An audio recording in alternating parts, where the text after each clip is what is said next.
Hello, my name is Justin the Clue, and I'm here today with Will Sloan. And you're listening to the Important Cinema Club. And today, we're talking about visionary director Ridley Scott. Boo! But before that, I'm gonna have to advertise something that I haven't advertised in weeks, and that's our Patreon. Do you like listening to this podcast? Of course you do. You're listening to it right now.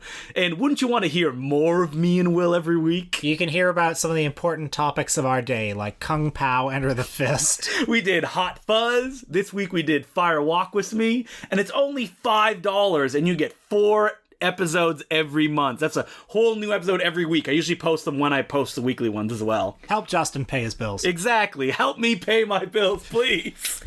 And at the same time, if I'm advertising, why don't you go buy the movie I directed, Teddy Bomb? Oh, yeah. It's a feature-length film. Will is sadly not featured in it, but if you guys buy a lot of copies, maybe you'll be featured in my next feature film. I might have a role in the upcoming Justin DeClue joint Impossible Horror. You can find Teddy Bomb at, I believe, teddybomb.com, or just search Teddy Bomb in Google, and the Blu-rays are $20. And there's a bunch of special features, hours and hours of them. Are you guys sick of going to the post office? Go to stamps.com. Do you want the most comfortable mattress? Pow! I just shit my pants. Just coffee.coop. Do you still listen to Mark Maron? No, never. All right, so Ridley Scott, a director that Will has been making faces and moaning about like a child that doesn't want to eat his vegetables. All week. All week. I mean, it's bad enough that he's not good, but the fact that his movies are 2.5 hours long every time out of the gate. Good God. So I have to explain why I want to talk about Ridley Scott. Please do. He's a director that I have been weirdly fascinated with since I was a child. And the reason for that is Gladiator had a very big place in my childhood. I went to go see it in the theaters with my dad. We loved it. I watched it on DVD all the time. And at the same time, he's a director that also allowed you into the process. Right when DVDs were coming out, all his movies had tons of special features. Prometheus has a 5-hour documentary on the movie on the Blu-ray. Have I watched it? I'd rather not say. Oh, God. And thirdly, one of the reasons I've been obsessed with Ridley Scott is that for a long time, I found Alien and Blade Runner impenetrable. Really? I didn't understand why people love those movies so much. The two consensus choice for good Ridley Scott Absolutely. films. And the reason for Alien was that I saw Aliens first, and I couldn't wrap my head around why Alien was not more like Aliens, a movie that I had fallen in love with and had watched numerous times. But, of course, you grow up.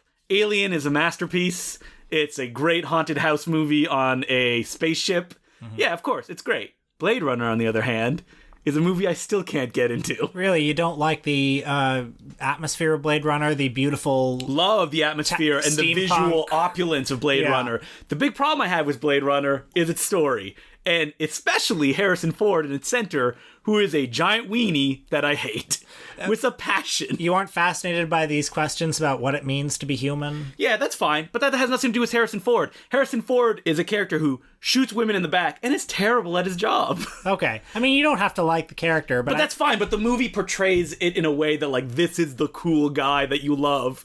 Like, when the new trailer for Blade Runner 2049 came out, Harrison Ford comes on screen and people are like, oh, shit! I think that has more to do with the fact that he's Harrison Ford and he's got a lot of natural charisma. But I mean, at the end of Blade Runner, I mean, the director's cut at least, I mean, he comes across pretty badly, I think. Yeah, he does. The whole movie treats him pretty bad. And I think Ridley Scott is aware of that. But one of the reasons that Blade Runner I found so difficult to kind of engage with is the fact of its critical consensus and the way that popular culture has kind of absorbed it. Well, it's very cold to the touch. It's one that I had trouble with when I was a kid, and then I think when I saw it again as an adult, I appreciated it. I mean, I've struggled with Blade Runner my entire life. I remember my dad renting it, me watching it, and going, I don't get it.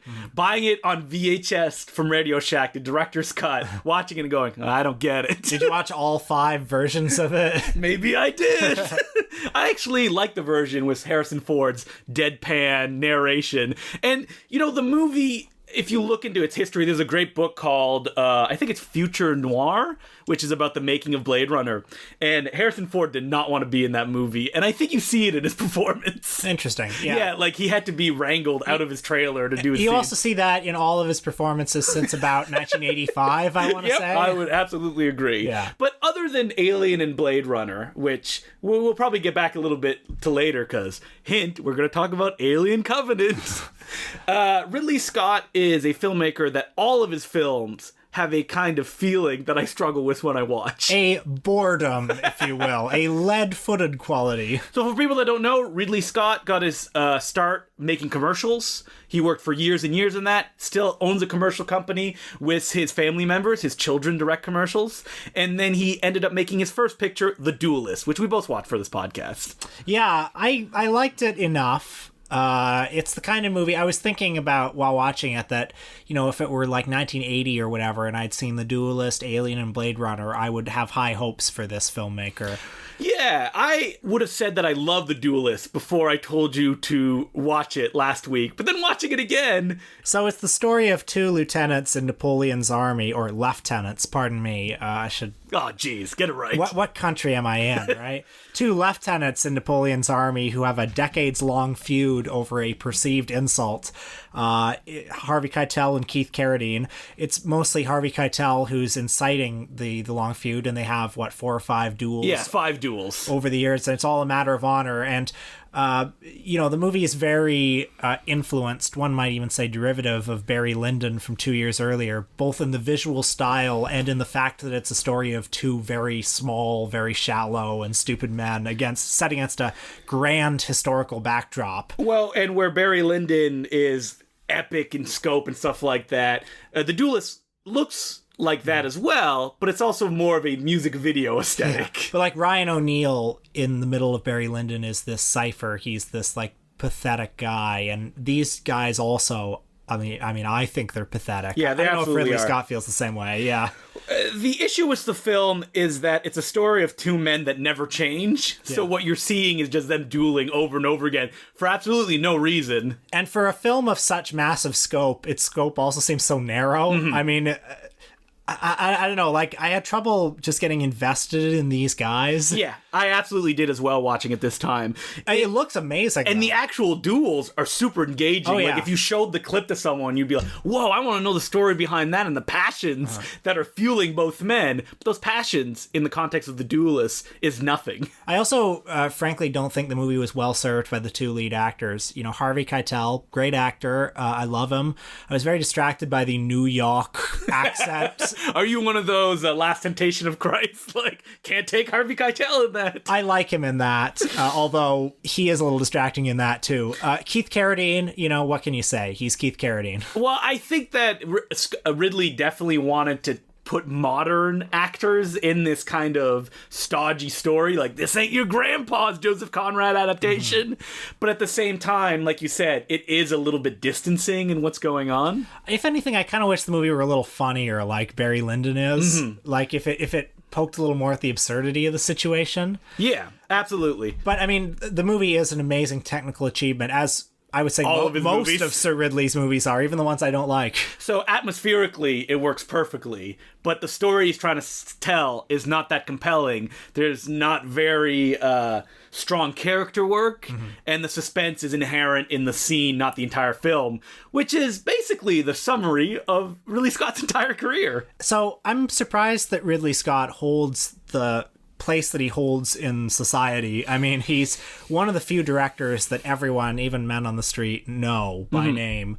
And I don't know why that is, except the fact that he's made a lot of movies that have been popular. Yeah, like, because He's after a journeyman. The Duelist, he made Alien, and you love Alien, right? Yeah, it's a great film. Yeah, so I don't think there's much that we can discuss about that hasn't been touched on before. And then he made Blade Runner, so he's just like doubling down on this atmosphere. And then you look at his career, there's Thelma and Louise. Love it. Yeah, it's okay.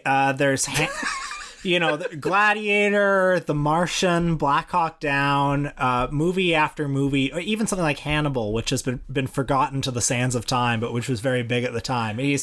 I watched Hannibal right after we decided to do this podcast, and I went in liking it when it started, but then all the Ridley Scott problems appeared. It's formless. Its story goes in a million different directions, and not in an interesting way. He seems completely uninterested in any kind of character. He's presenting you situations and then going, all right, we're moving on to the next thing, and there's no reason for you to attach yourself to it. Written by David Mamet. And produced by Dino De Laurentiis. Oh, I didn't know that. Yeah. Oh, I guess he owns the character, right? That's absolutely true, yeah. So he was going to make a sequel to Silence of the Lambs no matter what. Yeah. And the thing that's good about Hannibal is that it's very gothic feeling, it's like grim, and Scott brings a cool style to it, but that's what it is, a cool style. It's just so weird to me that Ridley Scott would make that movie, like a guy who, it was the coming movie off made of Gladiator. After Gladiator. Like, you don't need to pick up the table scraps of Jonathan Demme, do you? Well, I mean, the career of Ridley Scott is an odd one, right? About why he makes the choices that he makes. There are a lot of, undeniable clunkers in there. I love Kingdom of Heaven, which I watched over the last week, the director's cut. That's the one I hear defended a lot. Which I know that Will didn't watch because it's 3 hours and change. But that's one that was kind of brutally massacred in theaters, and then he got to impose his vision back on it. And like all of his movies, characters don't change, it's telling a story, but at least it's an emotional one that you can get involved in. But we're here to talk about a movie that Will loved, Black Hawk Down. Oh, man. So, all right, God. We disagreed on this Yeah, one. we did. I saw your Letterboxd review, 1.5 star. Now, that is a rating out of spite and nothing less. Justin was upset that I called him out in my Letterboxd review, and I'd like to apologize to him on air. In my Letterboxd review, I said I'll always resent my podcast co-host for making me do this episode. So, Justin, I'm sorry. So, why did you hate Black Hawk Down so much? I mean, it's an utterly numbing experience. I completely agree with you. On the one hand, technically... Yep. Absolutely unimpeachable, but it's numbing. There's not a single interesting character. I don't feel emotionally invested in it at all. It's endless, and it's on top of that, it's just like cowboys and Indians, like gung-ho American shit. So I wrote a review of Black Hawk Down when it came out for a website that has disappeared from the internet, and everything you just said, I wrote in that review back in the day. Nice. All right, we agree. But now I've evolved, and I am an overmind. Oh, sure. And now you're like, you know what I like about the movie? It's that it's apolitical. It doesn't take sides. That's you, right? I actually really enjoyed the pure emptiness of the violence happening on screen. Oh my God. Because like you said, there's really no characters to root for beyond that these are actors that maybe you recognize. Yeah. And and what a cast! Future stars: Tom Hardy, Orlando Bloom, Tom Hardy, babyface, and doing an accent that's not the mumbly one that you would use. I had to pause to see that it was actually him. Yeah, Tom Sizemore back when he was a bankable star. Future star Tom Sizemore. Yeah. There's actually the guy, a Game of Thrones star that appears in a small role in the film as well, and I don't remember what his name. He was in the film Headhunters.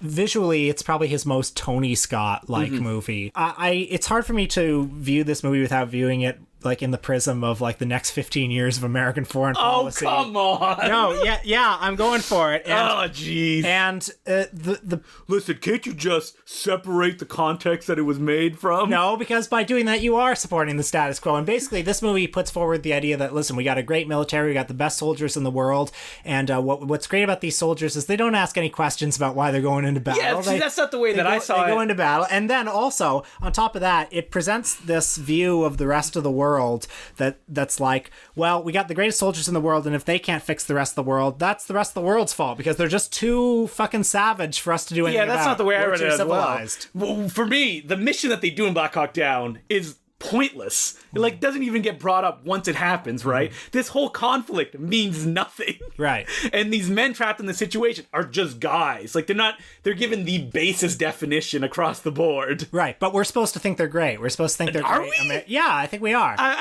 Ridley Scott himself he has said it's pro-military but anti-war. Yeah, I know. Which is fuck you, Sir Ridley. Yeah, I agree with pro-war. that. Listen, I want to interpret it in a way that allows me to enjoy it. Hey, if you liked it, that's great. I did like it. But I also got tired of seeing all of these like letterboxd reviews that I looked at afterwards that were like, what's great about the movie is it doesn't pick sides. It's like, fuck you. Yes, it does. Yeah, I think it does, considering the fact that it portrays the enemy as screaming hordes. Yeah, and that are completely faceless. It has that music that's like, that generic Middle East music, except it's Somalia. It kind of revels in the fact that like bodies explode and stuff like that. Oh yeah, it's just like, foreign people getting massacred, mown down. I don't know. I think 13 Hours is better, frankly. They both shared the same editor, Pietro Scalia. The visual style is very similar, yeah. Yeah, and who I would actually blame for a lot of the way that Ridley Scott's films from Black Hawk Down actually feel. Pietro Scalia being the editor who won an Academy Award for JFK, because he did that. But I think that him and Ridley Scott are kind of... They have both of the wrong... attitudes when it comes to editing films, because something that all of the Ridley Scott films, even past Black Hawk Down, have is a kind of aimlessness and airlessness that wasn't always present in his films before. I think the thing about Ridley Scott is that he is a very good technical filmmaker. If you watch the documentaries, he likes to be hands-on on everything. He's a cameraman on set. He likes to work with the production design. He is involved in everything. But at the same time, he has no sense of narrative drive at all in his movies, because that's something that doesn't interest him. And because he has an editor who doesn't understand that, that's when you run into problems. Yeah, interesting. Well, hey, listen, if I can be a little positive for a minute, I saw a movie this week that I had never seen before. I somehow went my whole life without watching Gladiator. What? Really? I had never seen Gladiator. Wait, what? But the Will Sloan, when Gladiator came out, was an Entertainment Weekly subscribing, Oscar-watching film superfan. I was 11 years old and too young to get in. Oh, really? Yeah, had it come out 2 years later, I certainly would have seen it. And we didn't see it on VHS or anything like that? No, just... So what did you say of Gladiator? I thought it was... Fine. Yeah, absolutely. It's has that lead-footed Ridley Scott quality to it, but... for the first hour, I was kind of like, oh, God, I can't...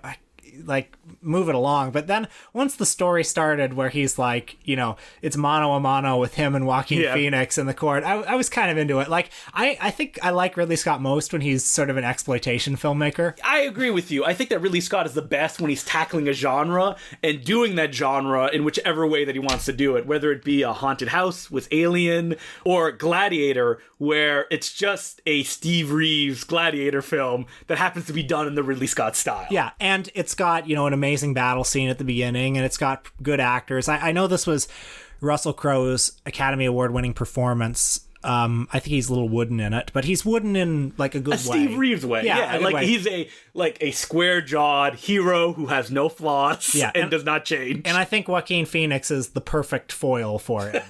Who's the realist kind of method actor. Yeah, and Oliver Reed in his final role. Who died before the film was completed in an arm wrestling championship during a drinking binge. Oh, that's how I want to go. But I think he's just adds the spark of life that the movie needs, Mm-hmm.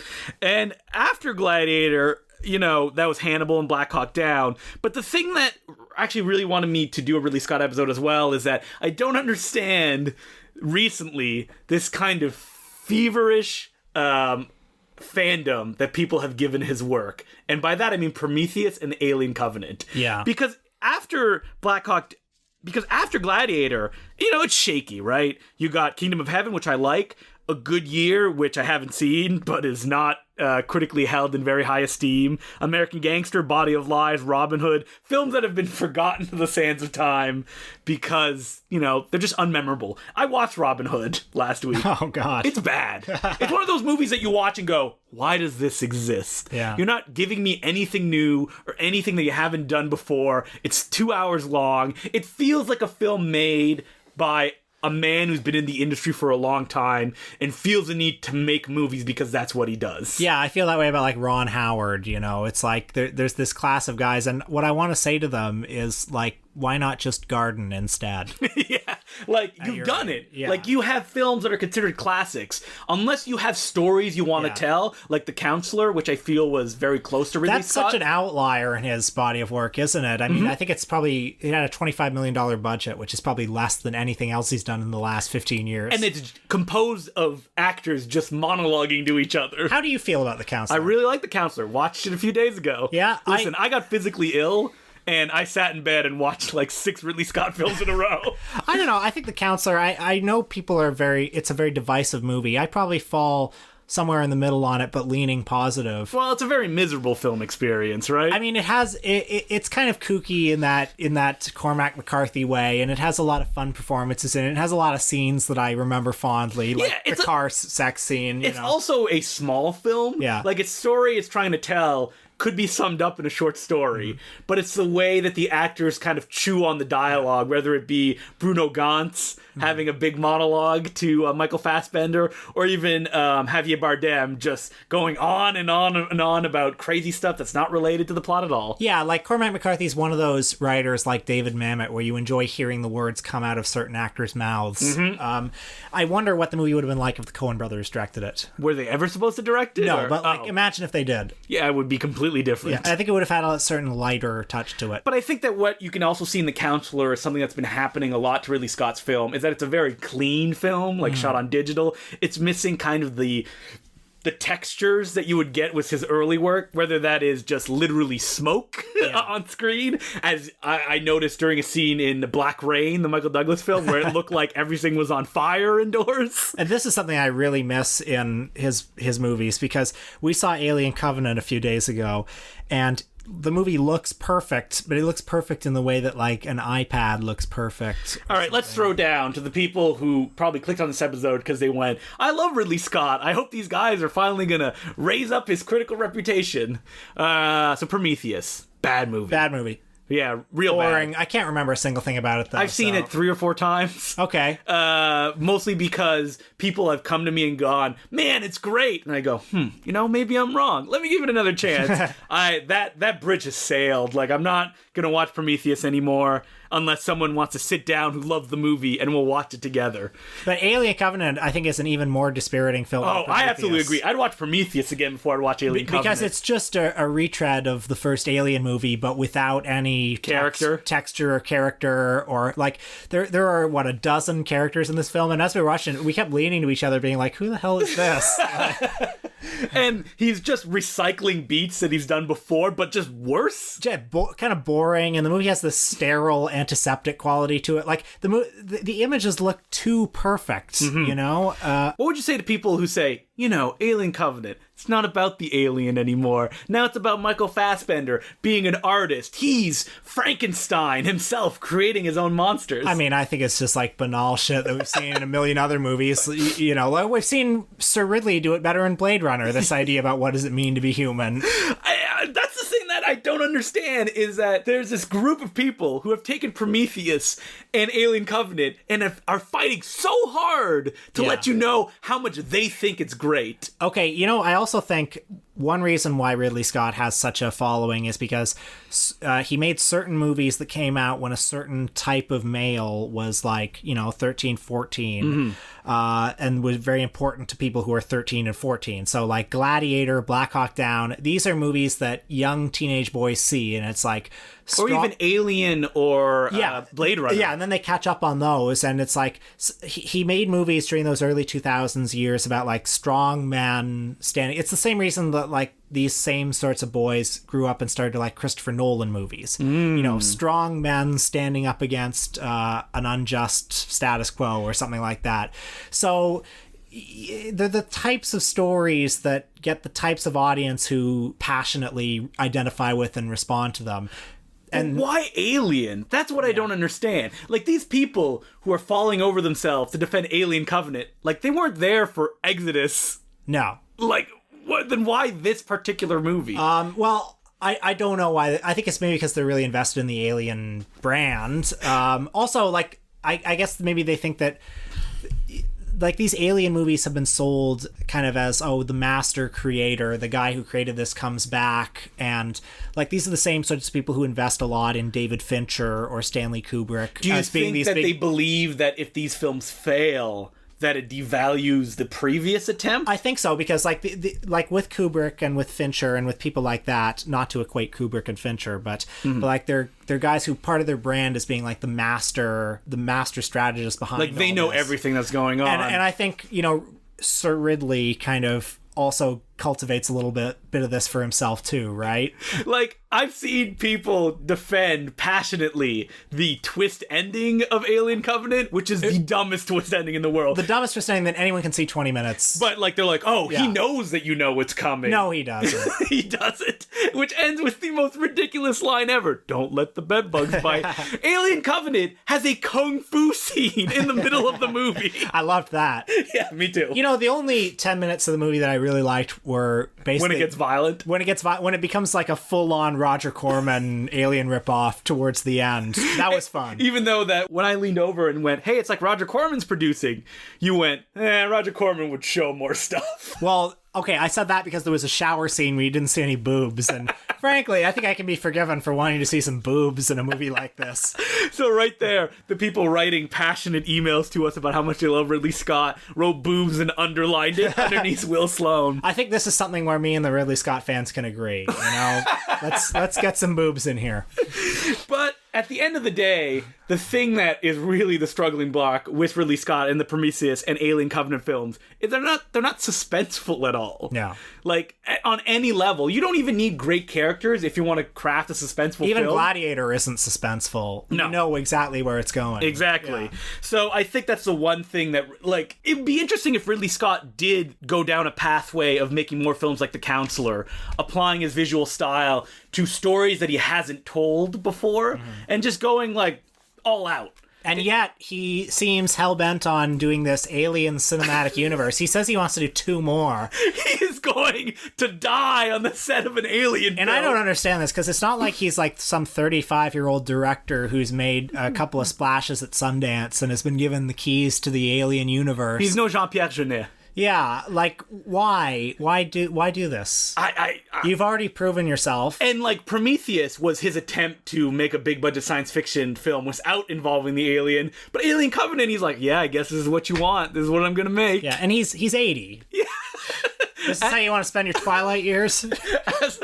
He probably has some debts we don't know about that he needs to pay off.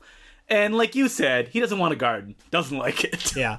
Well, I guess there's something to the idea of working. Isn't it amazing, too, that, like, all of his movies have $100 million budgets, too? Like, you know, for all the flops, he's never really had a fallow period. He's never been in director jail. He just keeps... Well, he does go and make, like, little... Like, he made Matchstick Men. Yeah, yeah. Which was a little picture. But he's also like you said... kind of a journeyman director. You can just toss anything his way and he'll go make... Like, he did Hannibal. Yeah. Like, why? That's crazy, yeah. All right, so this week we have one letter. Hey. And this letter is from Juha Matula, who previously sent us a letter about Seijun Suzuki. Ooh, what does he have to say this time after our Seijun Suzuki episode? Which, we have to point out, me and Will, we only talked about for 15 minutes. I know, I was actually a little bit ashamed of it when it went out, frankly. He goes, hello again. I just wanted to thank you for the Seijun Suzuki podcast. And I'd like to apologize for the poor job we did on it. I don't agree completely with your assessment, but really like the way you stated your reasons for your somewhat ambivalent relationship to Suzuki's work. This is what makes your podcast great. It's fun to listen to, but is also insightful. Like I said in my last letter, keep up the good work. So you're going to take that apology back? Well, thank you. I actually thought of you, loyal listener. Tears streaming down your cheeks. As I was doing that episode, and I thought how much I was probably disappointing you. But I like Suzuki more than I like Ridley Scott. But we talked about Ridley Scott for 30 minutes. But I also like Blade Runner more than I like any Seijun Suzuki film. So I'm full of contrasts. Yeah, and at the same time, we're much more passionate about it because you dislike it that much more. Yeah. And the letter continues, "Oh, I also have watched Detour because of you. Great movie. It seems this is something that makes you two happy. So there." Well, thank you. What is this, like 4 or 5 people who have told us they watched Detour? I think that's great. Listen, folks, we cannot get enough letters telling us that you watched Edgar G. Elmer's Detour on our recommendation. And this is our Golden Brick Award winner. when we do our first live Important Cinema Club podcast in a theater, I think it has to be Detour, right? Yeah, and people can come dressed as Tom Neal. Favorite characters. Yeah. Tom Neal, right before he's getting the capital punishment. Yeah. Didn't he get killed, or he just went to jail? Yeah, he went to jail. It was manslaughter. Oh, okay. Right. Yeah. So, in real life. This letter continues, P.S. Fun fact, there's a bike brand that's named after Ridley Scott. As an avid cycling fan and someone who likes Alien and Blade Runner quite a lot, ooh, I hope this podcast didn't make you too angry, I found this to be the most interesting scene carrying Ridley's name since. Oh, burn! Well, at least since 1997 when Ridley bikes were introduced. Still eager to hear your episode. Well, thank you. Thank you very much. And as per usual, you can send us letters at importantcinemaclubpodcast@gmail.com. Questions, comments, telling us you watched Detour. It all works out in the end. Yeah. And so what are we doing next week, Will? Are we doing Bollywood next week? Yeah, we're doing Bollywood. Yeah. Speaking of subjects that we have almost nothing to say about. Okay, after Bollywood, we have to do something that we know a lot about. Oh, yeah, we already have it in the can. And when you're going to hear what it is, you're going to go, oh, okay. But Bollywood, it's something that I want to discover more of. But at the same time, an issue with it is it's tough to talk about because there's not that many like books on Bollywood I feel like I can read. Like I have a book called Funky Bollywood, which deals with Bollywood films in the 70s and stuff like that. But as far as like primers, they're kind of tough to come by. Would you agree? Or yeah, I mean, I have a few Bollywood books at home, but I mean, the one problem too is there's not a lot of like actually good writing about Bollywood. Yep. Well, because I know it sounds kind of weird that we would say we're going to talk about one country's output for one episode, but I don't think there's any country in the world that's as popular as Indian cinema that has such a specific style of movie that it makes. Right. So for people that don't know, they're incredibly long, usually about 3 hours, doesn't matter what it is, filled with musical numbers. And that's what's expected from films made in the Indian system. So we're going to be looking at the classic Amitabh Bachchan film Dawn, and then we're going to be looking at its mid-2000s remake, also called Dawn. Because the remake of Dawn stars Shah Rukh Khan, who's a major Bollywood star. You may have seen him in Cineplex ads where he's like, come visit, I don't know, India? What? Presumably, that's where he's from, yes. And we're going to compare and contrast both films, and I'm sure I'm going to watch some other Bollywood films as well. Probably Mother India, that's a really popular one. Does that count as Bollywood? Isn't it? That's India. I guess it's in India. I guess it is a Bollywood film. You know what? We're saying Bollywood in probably the broadest of terms. But like, we're not going to be talking about like Satyajit Ray or... No, we're not going to be talking about anything like that. We're talking about like populist, like... We're also going to talk about Indian cinema that probably doesn't qualify as Bollywood, like the Bahubali films that we saw. Oh, like Tollywood. Which would be Tollywood, yeah. Sure. But are often kind of lumped in the same category. Don't expect a rigorous academic discussion. No, but hopefully it'll be a nice primer to people that want to kind of dip their toe into that, and we can recommend some films that they should watch, but we'll mostly be composed of us going, wasn't that crazy? And stuff like that. All right, so until then, my name's Justin DeClue. I'm Will Sloan. Thanks for listening. So this was a real tale of two movies this week. We both went to the movies twice together. We went to see Alien Covenant, but before that we went to see another long-awaited sequel to a beloved franchise. We saw Bon Cop, Bad Cop 2. For people that don't know and have not listened to our Canadian cinema episode, Bon Cop, Bad Cop for a long time was the biggest Canadian moneymaker ever. From a Canadian production. And it made most of its, I think, $11 million box office in Quebec. It's so pitiful, $11 million. We're a country of only like 35 million people. I mean...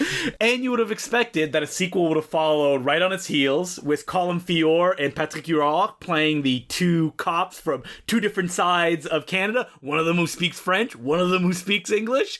A sequel to arrive right away. Nope. It took 10 years. That's incredible.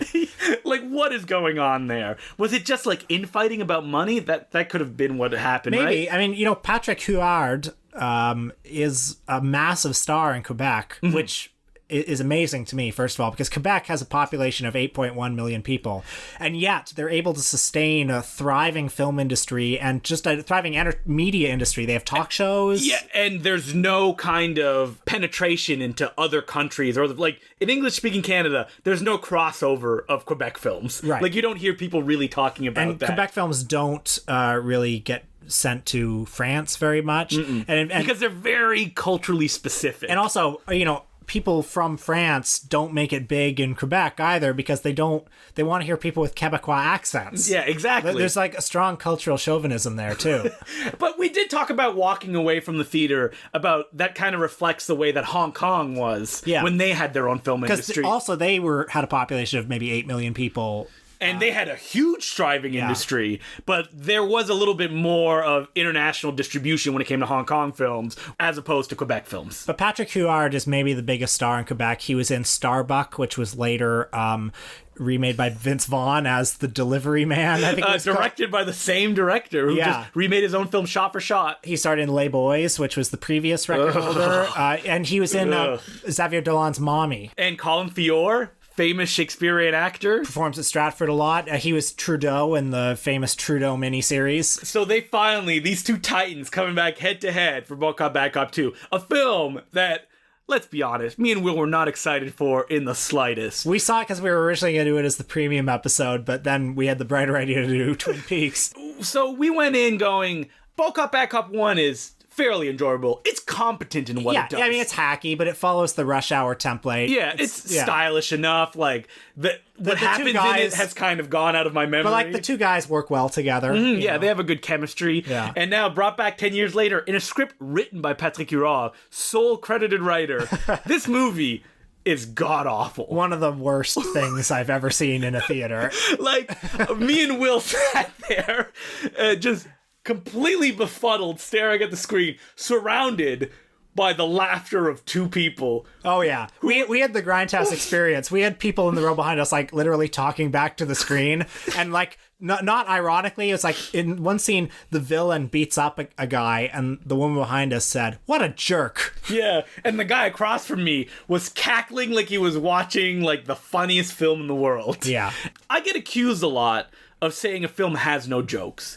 And, like, a friend of mine angrily got back at me going, films have jokes, you just don't like those jokes that they're making. This film has no jokes. No, like, not at all. It's an expanse of just nothingness. I mean, there's a lot of drama in it, too. Like, there's a whole subplot where Combe Fiore has Lou Gehrig's disease that is played dead straight. And, like Combe Fiore plays it as if he were Lear. Just intense commitment. It's like, I feel bad watching this. It is incredibly plot heavy for a film that has like no plot. Yeah, so the movie was marketed here as it's like, okay, the Quebecois cop, the Ontario cop, they're back, but this time they're fish out of water in America. And you think, great, that's a very doable premise. They spend maybe 20 minutes of this 2-hour movie in America. And the time they spend in America is in a police station staffed by the most Canadian Americans ever committed to screen. And it's like it's a whole goofy thing where it's like, Patrick Huard gets arrested for being a suspected terrorist, and then these like bumbling Barney Fife type policemen don't know what Quebec is. Yep. But then the big twist ending, it turns out, is that the FBI agent is actually trying to plot a bomb scare against Muslims. And I heard the director speak about the thematics of the film, saying that, number one, it's about accepting people as they are for a film that has no people of any other ethnicity in it. What about the black terrorist towards the end? Do you remember him? Sorry, I should say positive. There's also a... There's a transgender character, is there? Yeah, that's full of transphobic humor. Yeah. And there's a little bit of homophobia as well. Yeah. It's not even, like, the minimum of an action film. Yeah. Like, nothing happens, and it's 2 hours and change. It looks so low rent. It's like the buddy cop comedy. Like, it's easy. It's so easy. Yeah, like, you have them, they have some shenanigans, they meet some goons, they have, like, a gunfight or a fist fight. There's a falling out at the 2/3 mark, and then they come back together. It should be easy. And, the American premise had promise. Yeah, but they don't go to America. Yeah. And it's a film, like we said, that has the visual style of like nothing. It's like a Chantal Ackerman film, like just putting the camera down and filming whatever's happening on screen. Yeah, so I hate Canada. Because of this movie. Can we talk about the subtitles as well? Oh, they were fucked up. Like, there was a big space between every apostrophe. It looked like they were machine generated in the VHS era. Like, this is the kind of like, we don't give a fuck about like the release of this film, right? And like that just makes me feel so bad for my country that this, the sequel to the biggest Canadian film of all time, just looks like this. You guys are gonna eat this shit. Like, you don't care. You're gonna love it. I don't know. To think that I would just accept this after 10 years, having moved on from the Bond Cop, Bad Cop adventures. Like, I was living my life just fine without them. And then this movie comes with this smug air of entitlement. Like, hey, Patrick and Colm are back. Yeah, but now Colm Feore has Lou Gehrig's disease, like the most awful physical disease you can have. Yeah. Like, is the next one he's gonna be like, I don't even want to think about it. And that whole plot about like a terrorist threat against Muslims at the end, it's like, it's so unpleasant. Like, it just like well, you're approaching it from a perspective that there's no understanding or like empathy toward them, because like we said, there's no Muslim characters in the film at all. Yeah, right? exactly. So that's very insulting. But you know what? It doesn't matter, because a lot of people came up on my feed saying, you know what? No, I enjoyed the movie. Well, I'm glad they did. I don't like people having a bad time in the movies. Doesn't it have like 80%? Wait, people saw this movie? Doesn't it have like 80% on Rotten Tomatoes or something like that? Yeah, I believe one critic for a major daily newspaper said that it's not just very good, it's also très bien. Do you think that like the wheelbarrow of money that pulled up to his house? Well, I wouldn't want to cast any aspersions on my colleagues in the film criticism racket. But this film is objectively bad. It's terrible. Like, I wouldn't even recommend it in a, it's so bad it's good kind of way. When it ended, it felt like a week had passed. I like when you turned to me at one point and you went, I'm going to die here.